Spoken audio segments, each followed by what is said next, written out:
All right, last JAMB and the tertiary institutions are moving ahead with the admissions process for the candidates who took the UTME exam in March. Now, how will COVID-19 affect the JAMB admissions process? Our big hard fact is that JAMB has announced that first and second choice admissions should begin on August 21st. So in less than a month, candidates will start getting matched to schools. But this leaves a few questions unanswered. For example, we have the candidates who are still awaiting their WAEC results because the SSCE exam has not held yet. Now, that particular problem may be solved by the end of this month. Then you have the wider question of what happens after the admissions process, since we're not sure about how COVID-19 will affect the academic calendar. So today on the Big Hard Facts, let's talk about these issues, right? Let's talk about these issues and other issues. And let's talk about how JAMB is going to handle these issues. I'm expecting on the phone with me the spokesperson for JAMB, Fabian Benjamin. He'll join us over the phone so that we can have this conversation. And as soon as he does, he'll be talking to us about recent announcements from JAMB. He'll be talking to us about what the plan is exactly. Mr. Benjamin, thank you so much for joining us on Hard Facts. Hello, Mr. Benjamin. Good evening. Thanks for joining us. Good evening. How are you? Very well. How are you? I'm fine. All right, Lagos. We also want you to call us with your questions, Lagos, and also send us WhatsApp messages. WhatsApp is 080-959-75825. Send those questions so that we can ask them as quickly as possible. Are you or somebody you have in your house or somebody you know a candidate for admissions? Did you take the UTMEs? Are you just an interested citizen? Do you have questions about the current situation? You can call us. You can send in your questions via WhatsApp, via Facebook, via Twitter. Mr. Benjamin, JAMB recently announced that the first and second choices admissions exercise will start on August 21, but JAMB has not given an end date for that exercise. Why not? We've not given an end date because of I want to believe that we all know the obvious reason why JAMB have not given an end date. You can see that the whole thing, the nation or globally, the world is clouded with lots of uncertainty. And we don't want to put this candidate in a position that everybody will begin to run from pillar to post. We're looking at how things are going. And as soon as everything is clear, we should be able to come up with a date and say, okay, this is when this thing should start and should end, Okay. Yeah, but right now there are hundreds of thousands of applicants who took the UTME in March before taking SSCE. They filed with JAMB as awaiting results, right? If WAEC eventually decides not to hold the SSCE as the federal government is asking them to do, what will happen to those applicants? Will there be special consideration for them?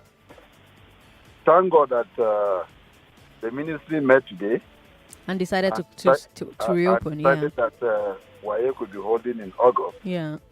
So we have gone past that stage. Oh, they've decided that WAEC will be holding. I thought they were just reopening schools. No. They are reopening schools immediately. Okay. They are reopening schools immediately. I think the statement I have here say it was agreed that the exit classes will resume immediately after the summer break for the 4th of August 4th. Okay, yes. The 4th of August. Yes. To enable them prepare for the WAEC examination scheduled to commence from the 17th of August.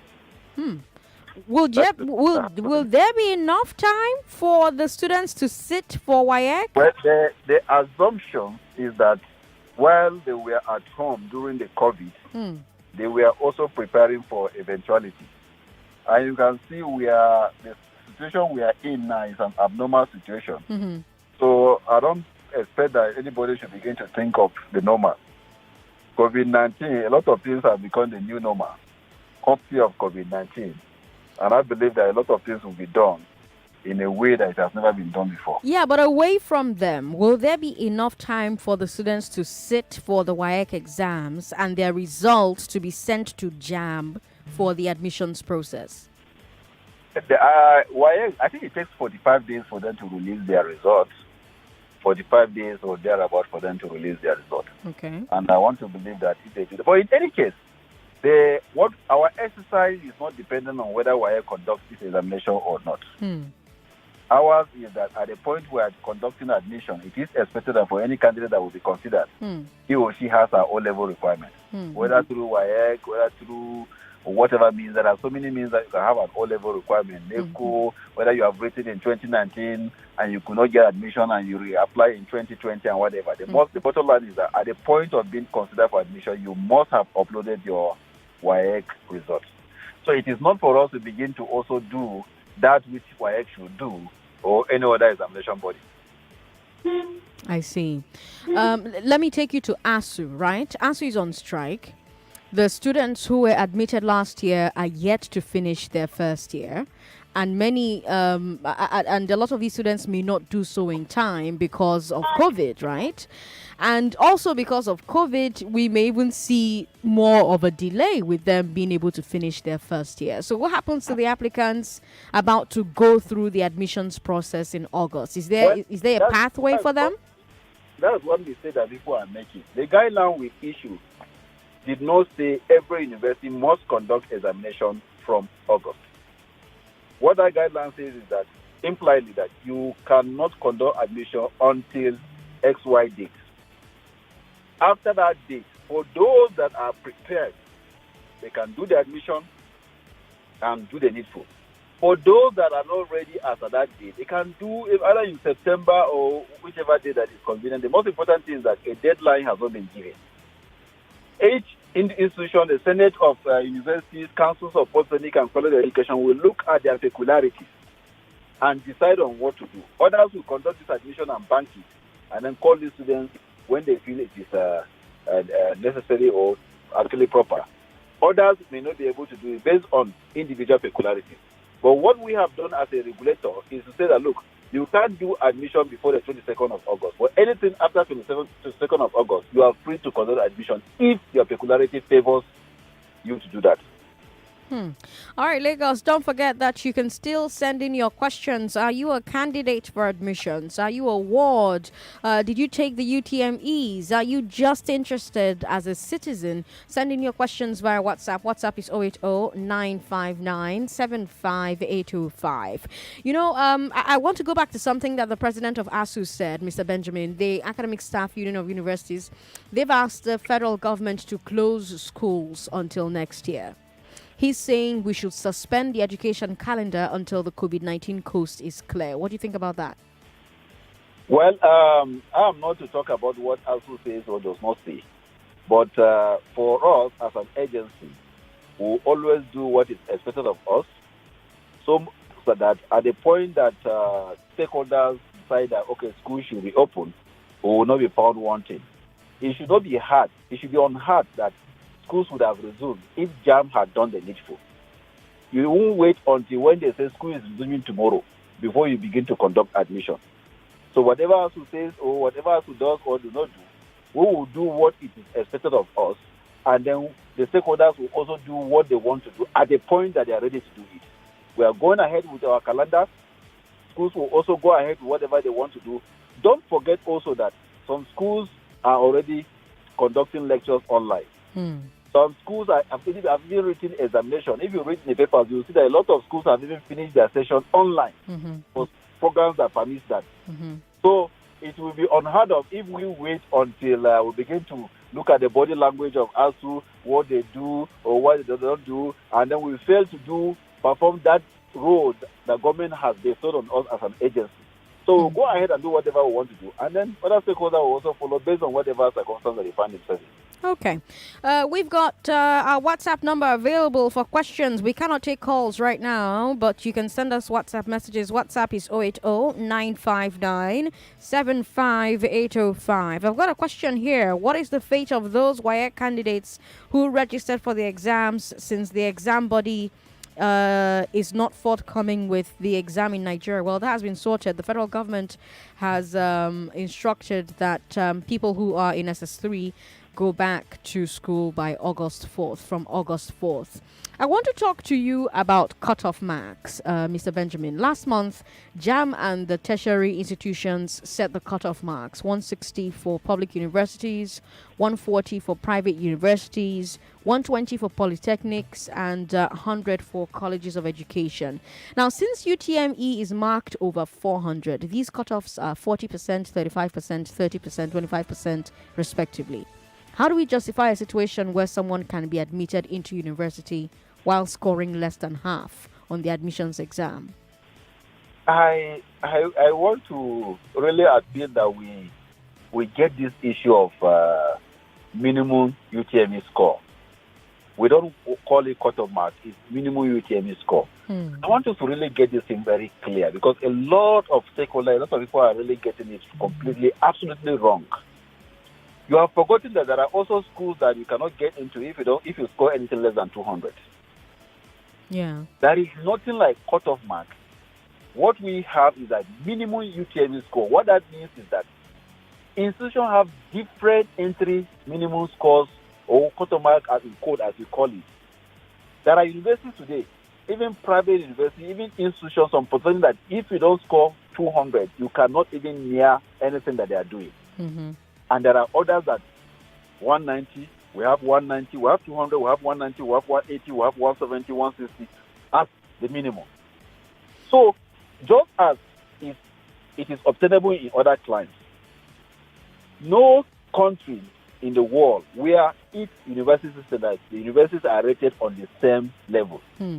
If you go to where Harvard is today, or if you go to where Oxford is yeah, today, but shouldn't the minimum UTME score be higher than half? I try to explain to you now. I understand what you're saying, that schools have their own minimum scores, and so Okay, your own minimum score doesn't affect their own minimum scores. But shouldn't your own minimum score be less than half, be more than half? Okay, let me explain something to you. It is possible that if the exam is over 100, a candidate can be admitted with 50 score. How? The examination we conduct is an entry examination, a ranking examination. Ranking in the sense that you have few spaces, a lot of people are competing for these spaces, and you're looking for an instrument that will rank these people. If today we conduct examination and the highest person score 100 over 400, are we not going to do admission? Will we close schools because somebody scored 100, that's the highest? We will still go ahead and conduct admission. Because it is a selection examination. These candidates are ranked in order of merit for you to be able to... Would it be unheard of to not give admission if somebody scores 100? Because don't forget that these young people who emerge from our universities are going to be competing against graduates from the places you mentioned earlier on, Harvard, Brown, and then Cambridge. The places I mentioned earlier don't even have a cutoff point at all. If I have my money today, I can go to university in UK without registering or writing any examination. They don't have. And those are people that what Nigerians are saying or what others looked at as minimum or whatever, it is just to deprive the poor of these opportunities.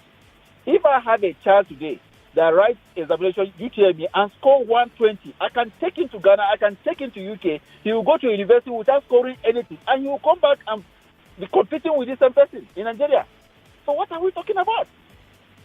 If a person scores... Just a selection exam, there are 101 universities in the world where you can just send them your Arusha Convention requirement, which is the O level, and they give you admission. The UK has A levels. The America has SATs, and with these exams, you have to score really well to be placed in a university. The SAT, all the exams you have mentioned, they are applicable to certain institutions. They are not. They don't apply across all universities. No. There are universities in UK. Hold on. You're talking about UCAS requirements. UCAS is like JAMB. I'm talking about A-level exam, which is kind of like our own WAEC. We also have A-level in Nigeria. Okay. All right. You have A-level in UK. You have the SAT. You have all those ones in UK. We also have A-level in Nigeria. I'm focusing on these numbers. I'm focusing on these numbers, sir, because I think the real solution to raise our admission. We are talking about undergraduate programs. Uh-huh. And what I'm telling you that in UK, in US, in Germany, in Ghana, or wherever you want to mention, there are certain universities that you can go in without writing any examination.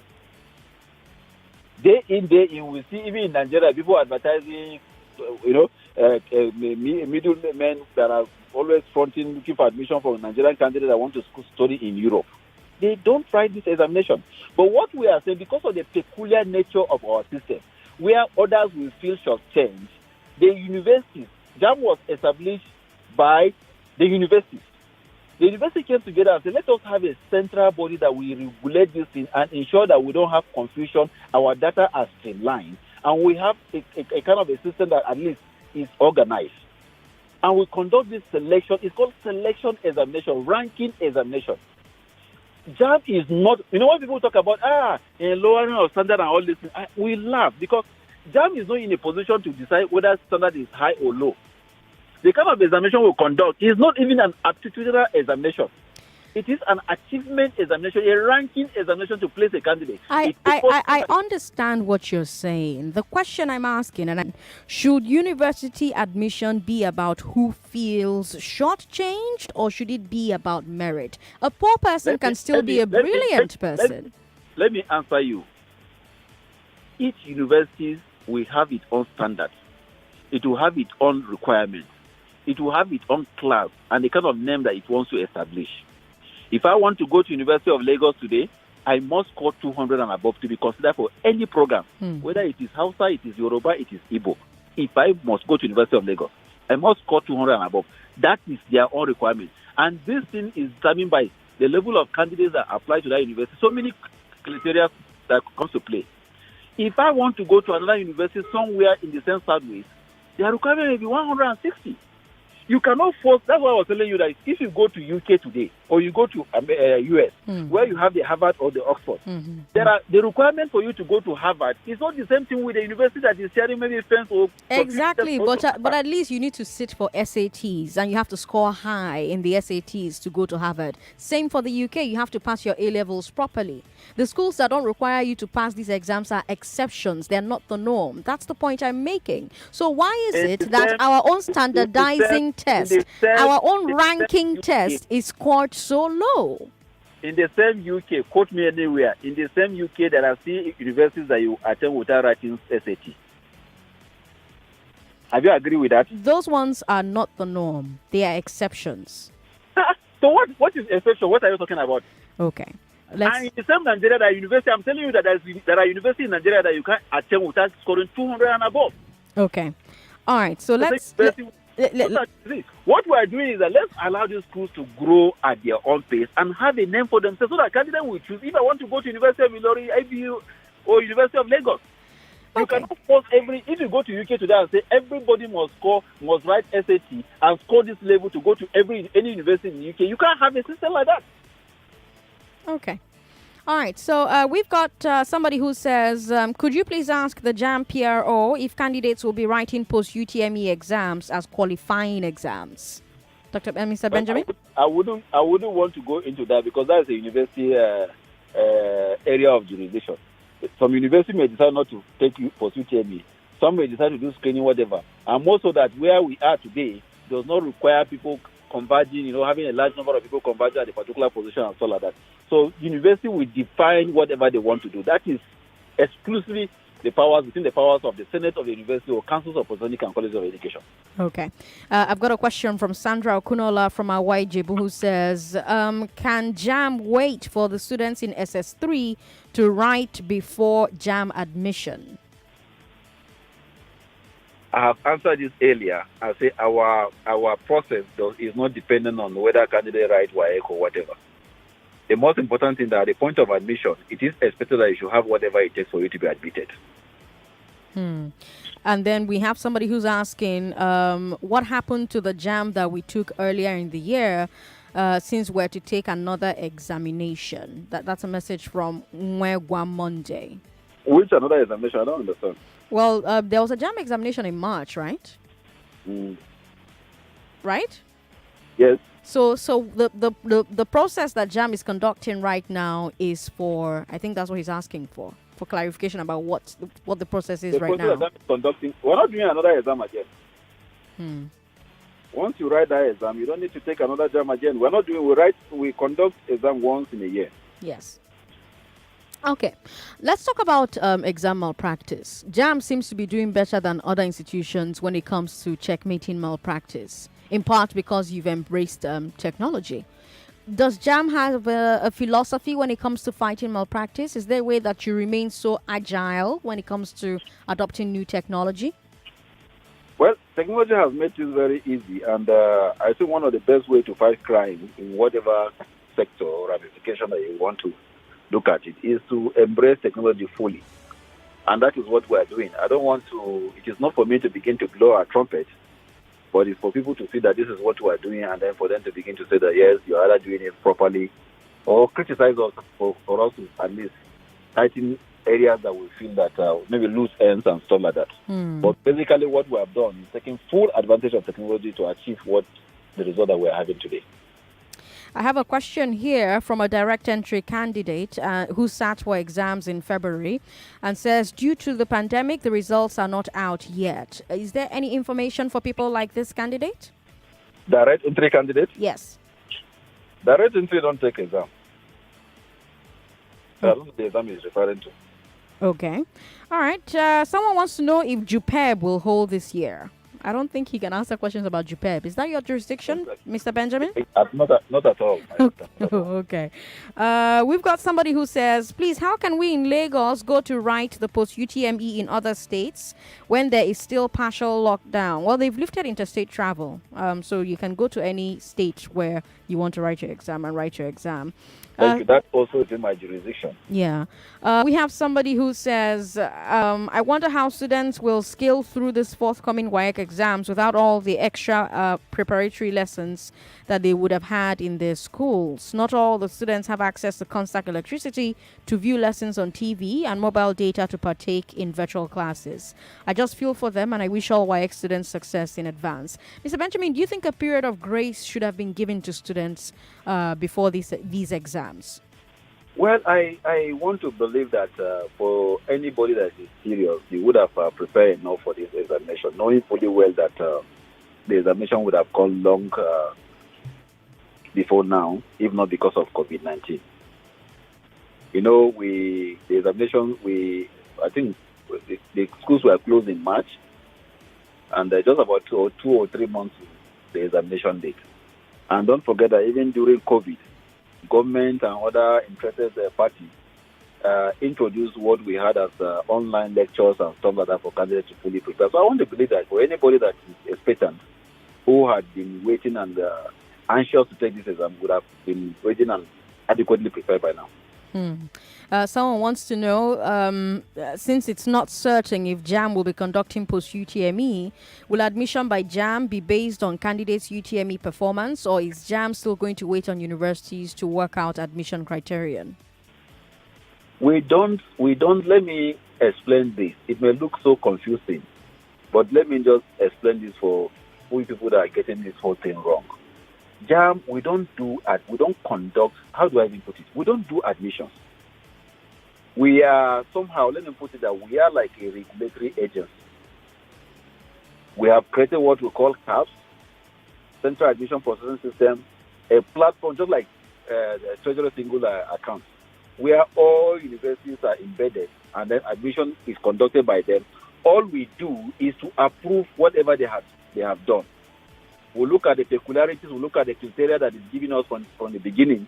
And once they meet all the prior government requirements, their own criteria that they define, we approve. Without our approval, no admission would have been done.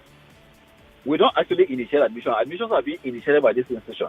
All we do, just as I told you earlier, to ensure that nobody is to change, we look at the criteria. If you tell us that you're going to admit only people that are 6 feet tall, then you must not bring somebody that is 5.9. You cannot change the goalpost in the middle of the game. So we look at all these things. Federal government criteria say 45% merit, 35% this and that, 20% this and that. We ensure that you meet all those requirements. That is just what we do. But we don't initiate admissions. Okay. Colleges of education have the lowest cutoffs or lowest rank, since you don't want to call them cutoffs, at 25%, right? They're supposed to be producing teachers for the next generation. How do we ensure that they turn out quality teachers if the rank is so low, the ranking mark is so low? What's the rationale for COEs having lower cutoff marks than any of the other tertiary institutions? I want to be as raw and sincere as possible. I want this to be my personal view. Okay. Two things we must do in this country is either we want the college of education to survive, to continue existing, or we don't want them to exist. Okay. We'll take a firm decision today and say, look, we no longer want the college of education, or we want them. And if we want them, then we must begin to introduce policy that will make them to exist. You are talking about cut-off points and all those things. You have a college of education system where they can only utilize less than 30% of their carrying capacity. What I mean by carrying capacity is that the regulatory agency, that is the National Commission for College of Education, will say, okay, College of Education A, you can admit 4,000 candidates. And this school is not even able to admit up to 30% of that carrying capacity. And then somebody say, why not make the cutoff point 200? Even at 100, 120, they are not able to admit 20%. And somebody say, make it 200. Quality teachers, make it this and that. I don't know where we can situate that. But the truth of the matter is that something must be done to encourage the patronage. If today I have 5 credits, as is being expected, the requirement for you to go into college education, and I also score 200 or 160 as universities will want to take, what justification do I have to go to a college education if I can go to a university? But you see, if we're not looking at this thing objectively, from the actual point of view, everybody is just having this utopian kind of mentality. They are producing teachers, they should have the best. Somebody even say, college education should have 300. Maybe we'll just wake up and the college education will not be able to admit anybody. And then we'll close them down. The truth of the matter is that they don't have that patronage. And something must be done for the candidate, for them to have people that are willing to go to them. As we speak now, nobody wants to go to the college education as like the last resort. If I can't get university, perhaps I can't get post-studying, then maybe I will just throw into a college education. That is the truth. As bad, as ugly, as unpleasant as the truth is, that is how it is. Okay. Jill says, what will happen to the PUTMEs that schools usually conduct to complement JAMB for students' admission? Candidates know that he or she is qualified for admission. Well, we have what we call central admission process. The candidate is a player on that platform. You have your profile, you have your room, as I used to call it, where you can key in and see whatever is happening there. If you are being considered, you are being proposed for admission, you will see it. So once you engage this platform, you interface with the stakeholders, you will know if you are qualified or not. And don't forget, based on your score, you would have seen that, okay, this is the requirement of this institution. And then this is where I am standing. You will know if you are qualified or you are not qualified. The only challenge, just as I used to advise parents, is that always have in mind that whatever you are seeing may not be the global picture. Global picture in the sense that somebody tells me that I scored 250 and I was not admitted, that I have gotten everything. You may score 250 in a course that is to pick only 40 candidates, and there are other 50 candidates who have scored 260, 261, 262, 263, who are far above you. So that's the global picture. But in any case, if you daily interface on the CAP system, because you have your profile and you keep checking and seeing whatever the transaction is going on there, you will see if you are being considered or not. Okay. Emmanuel Afamehike says, what's the purpose of 2,500 for original JAMB results scratch card? That what? Let me hear that again. What is the purpose of the 2,500 naira for original JAMB results scratch card? We don't sell scratch cards, so I don't know where it's getting that from. All right, we have another question here from Kayode. He says, so we have a low demand for college of education, meaning people don't want to be teachers. Isn't the solution for government to create incentives for the best people to become teachers instead of bringing down the admission standards? What do you say, Mr. Benjamin? That is, I agree with him absolutely. That if government can do something, other clients, you can give scholarship to people that want to read educational programs. That way you can show up the number of candidate patronage for College of Education. But that must be done. You must put the horse before the cat. You cannot put the cat before the horse. You must create the incentive. You put the conducive environment. You must do all that is needed for you to begin to say, okay, let us up the ante. Okay. If you just joined the show, hello to you. I've got the spokesperson for JAMB on the show, and he's answered quite a number of questions as far as the admissions process is concerned. I told you when we started that JAMB has announced that first choice and second choice admissions should begin on August 21. We also got breaking news before he joined the show that the Ministry of Education has said that people in exit classes of secondary school should go back to school and get ready for their exams. So back to school August 4th, exams start August 17th. Mr. Fabian Benjamin, thank you so much for giving us your time on Hard Facts. It's all my pleasure. All right, Lagos, let's talk. Our number is 0700-993-993. You've heard the conversation I had with the man. I've let him go so that you and I can now talk. So give us a call, send us a message on WhatsApp, and share your thoughts on social media. Twitter's at Nigeria Info FM. Facebook is Nigeria Info 99.3. WhatsApp is 080-959-75805. This is Hard Facts.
Welcome back to Hard Facts with Sandra Ezekwesili. 0700-993-993. What are your thoughts on the conversation we had? If you still have questions, I can't answer them, unfortunately, because we've ended our conversation with the PRO for JAMB. Don't forget that tomorrow I'm going to be having a conversation with Tolu Ogunlesi. Tolu Ogunlesi is the President's Special Assistant on Digital and New Media. So you want to be here when that conversation comes your way. Tomorrow at 5, that's when that conversation will happen. We're going to talk about PAGMI. PAGMI is an initiative that was launched by the federal government for gold mining in north central states. So we'll talk about who qualifies. We'll talk about the legal framework in which it operates, specifically about how it conforms with the Mines and Mining Act and other laws governing the sector. There have been questions about parallels between the regulations that govern gold mining and the regulations that govern the petroleum sector upstream. So we'll have that conversation tomorrow. We'll look at the distinction between artisanal and illegal gold mining. And we're also going to talk a little bit about what the federal government is doing to tackle illegal gold mining in the north central states. Tomorrow, 5 o'clock, make sure you're here when that conversation happens. Set an alarm. But if you miss it, if for any reason you miss it, Hard Facts is available as a podcast now. So search for Hard Facts with Sandra Ezekwesili on any of your podcast streaming services and go ahead and listen. Martins is on the line. Hello, Martins.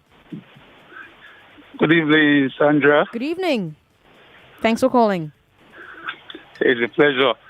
I want to say that JAMB under Professor Ishaq Oloyede has been the best thing that ever happened to the educational sector in Nigeria. Okay. They have had massive accountability, absolute zero tolerance to examination malpractice. And then remittances have been very, very optimal to the federal government account. And so I think it is one of the most credible exam body as at today. So whatever it's doing right now, they indeed needs to be commended. So they are upping their game indeed. Okay. All right. Thank you for calling to share that with us, Martins. We've got more messages. 080-959-75-805. That's for WhatsApp. But you can call the live studio 0700-993-993-993. 0700-993-993-993. We've spoken to Noye before, so let's give other people a chance to talk to us on the show. Hello. Hello, good afternoon. Good afternoon. What's your name? Emeka from Lagos. Emeka, welcome. Go ahead. Okay. I guess Emeka couldn't hear me. 99.3. Hello. How are you? What's your name? Good afternoon. Good afternoon. I'm very fine, thank you. It's a wonderful program you have this afternoon, Sandra. My name is Tim. I'm calling from Isolo. Welcome, Steve. Go ahead. I think the professor actually did a wonderful job addressing those questions and giving his personal opinion about some of the key questions that were asked. But I could just not help wonder why we cannot pay the right premium on what is most important for us and for our future. I mean, the way that teachers are considered by society seems to be quite appalling. And when we talk about sensitizing people to studying the College of Education, I think we need to actually start from teachers' colleges. Okay. Talk about teachers that take our students in primary schools. I mean, it's often said, garbage in, garbage out. I'm sorry to say, if the quality of teachers is next to nothing, what can you expect them to produce? I think we need to start to put our priorities in the right places. Give the teachers the right recognition, the right pay. Get people that want to actually become teachers, not being forced to become teachers because they cannot get admission into higher institutions or institutions that are higher than the College of Education.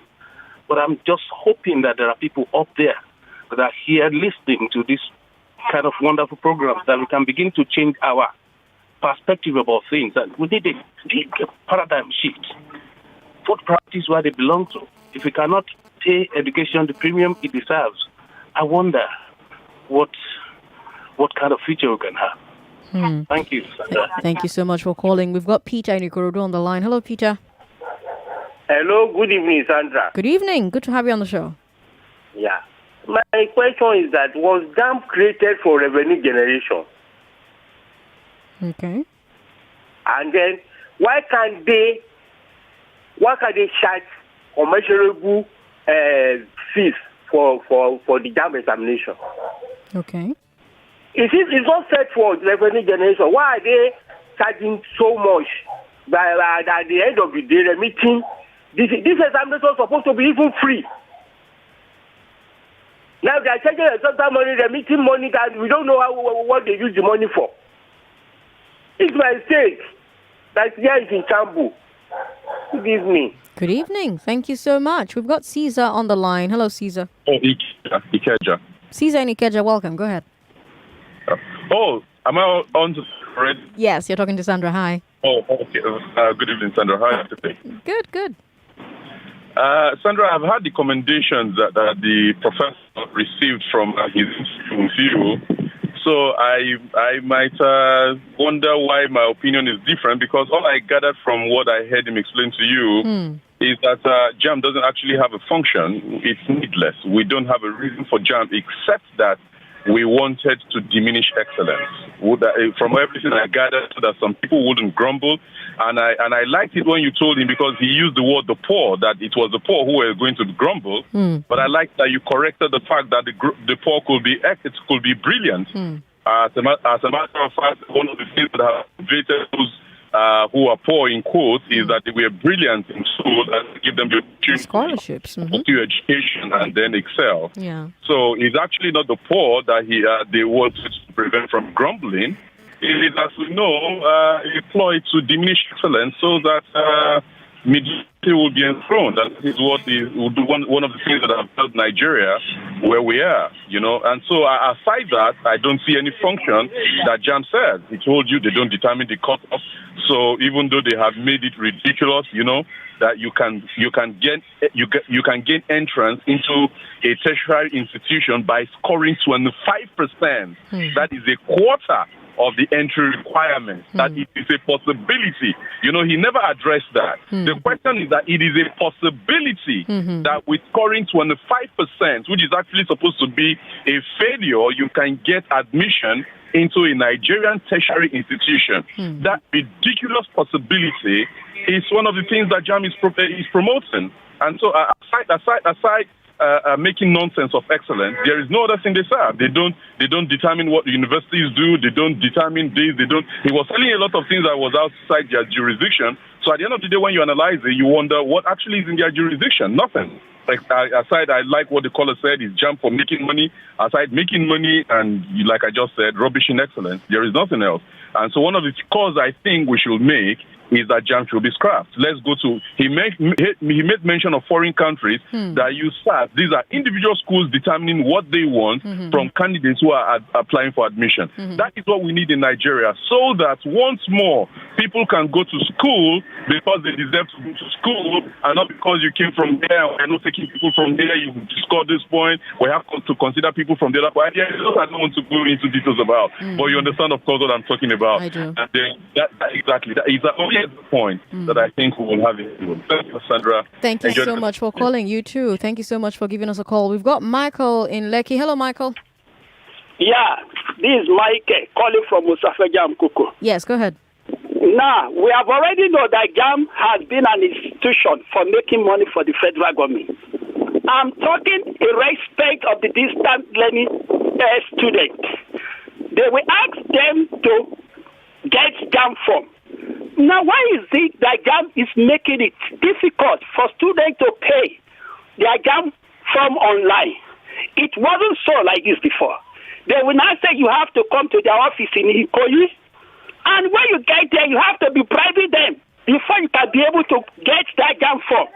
Please, in this time of this cholera, that we are trying to contain that disease, and we are even trying to eliminate that. Let them make it possible so that we will not be making our payment online. It's not for us to be meeting them. When we meet them, they will ask for one bribe to the other before this their bureaucratic process. See, they shouldn't let us to be rubbishing them. Thank you. All right, Michael, thank you for calling. We've got comments on WhatsApp and, of course, on Facebook and Twitter at Nigeria Info FM. Facebook is Nigeria Info 99.3. WhatsApp is 080-959-75825. Conversations with Rufai is still coming up between 6 and 7. We've got sports coming your way at 7. By the way, I saw a report from an hour ago around 4 p.m. that there was a robbery on the 3rd Mainland Bridge towards the Adekunle exit. This happened around 9 minutes past 4. Somebody reported it on Twitter around 9 minutes past 4. This person said that the armed robbers were shattering side windows of vehicles to gain access to rob. So this was at a time when you were having a conversation with Chukwudi about traffic robberies, and there was allegedly one of such happening. The Lagos Police Command, noted that report, by the way, on Twitter, and let's hope that they tried to do something about it. Emmanuel is in Ebute Meta. Emmanuel, welcome. Thank you very much. I'm fine. How are you doing? Very well. Good evening. Go ahead. It's okay. Interesting conversation that you have, and I've been listening.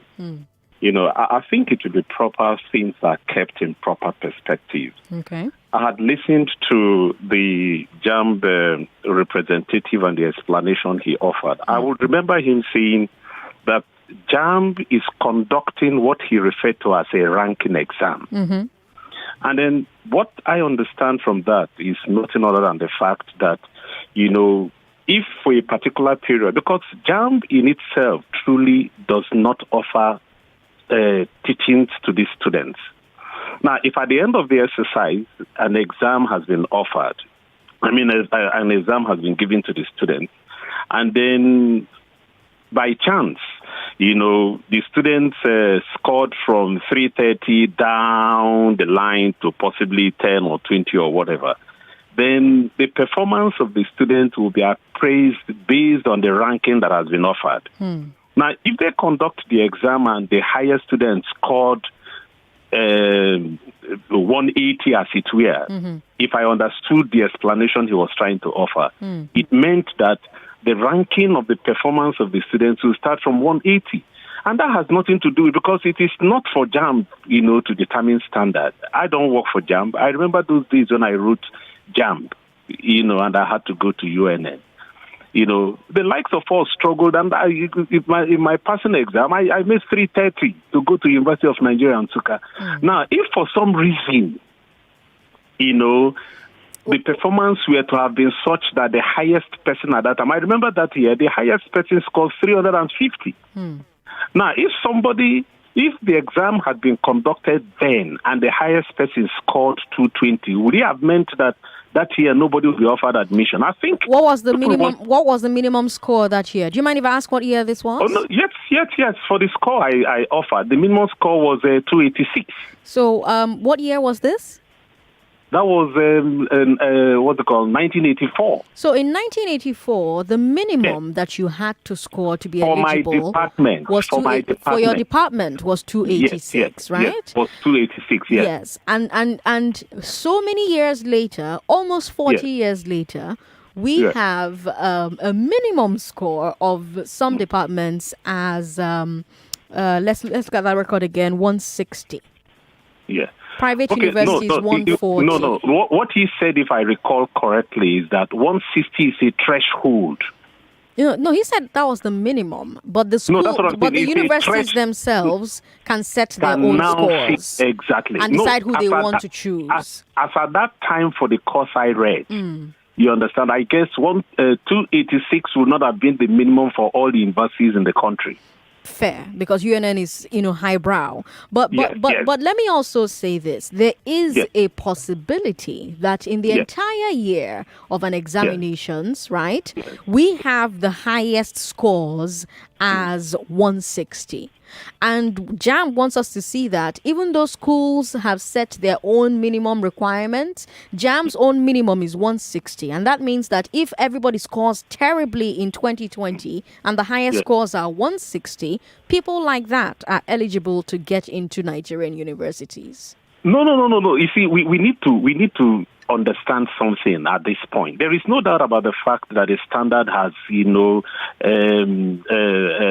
standard is going down by the day. There is no doubt about that. And in the 80s, JAMB cutoff was never lower than 200.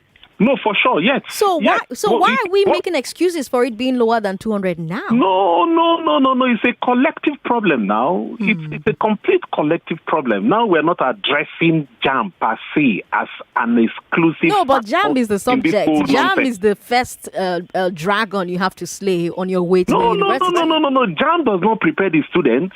Yes. When we wrote JAMB that time, it was not JAMB that prepared me to write the exam. Yes, but JAMB decides which students have been prepared enough. That is the point. So what JAMB is saying, if I understood the explanation the JAMB PRO is offering, is that whatever has been prepared for the year, exams will be set, and then by ranking, if I understood that clear enough, students would not be selected in order of the performance that have been registered.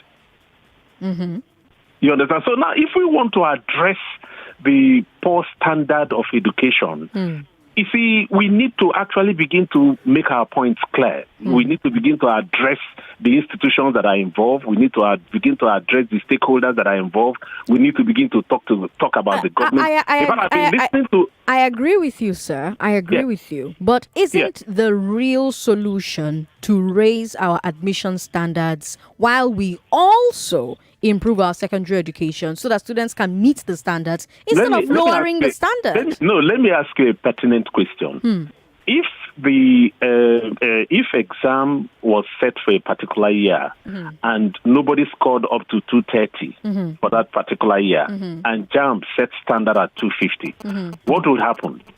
That's a good question. We all need to decide what the answer to that question will be.